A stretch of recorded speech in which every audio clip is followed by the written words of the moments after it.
Hey PYT squad, it's your girl Sashi E. In today's video, I'll be showing you how to do triangle box braids using the rubber band method.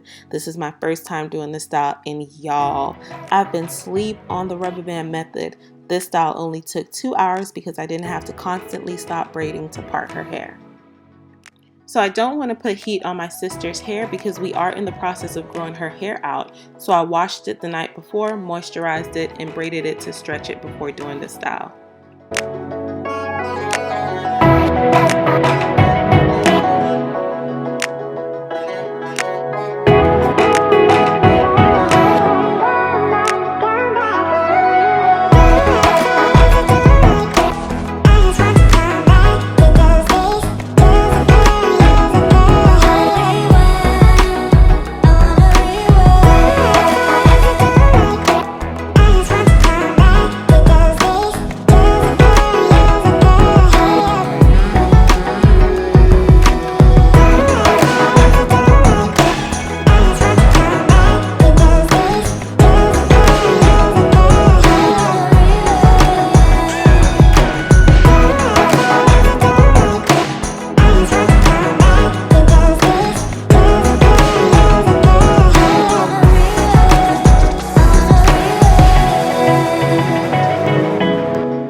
For her parts, I did a horizontal part across the nape of her neck. For the second row, I parted her hair in a U shape.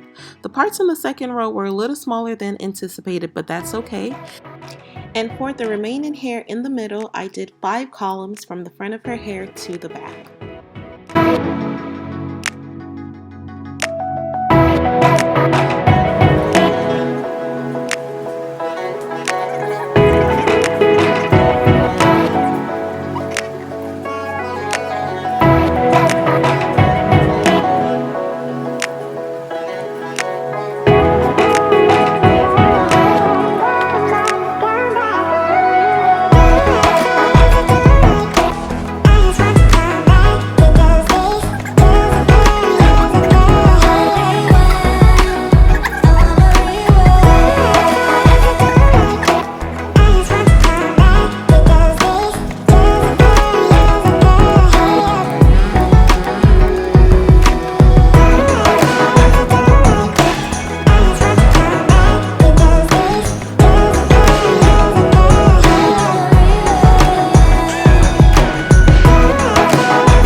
I used regular Kanekalon braiding hair with the 2-strand method. I would suggest getting pre-stretch hair because it makes the braiding process easier and faster.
I did dip her hair in hot water and now I'm applying mousse so that the style can last longer. I hope you enjoyed today's video. Thanks so much for watching. Please don't forget to like, share, comment, and subscribe. Bye!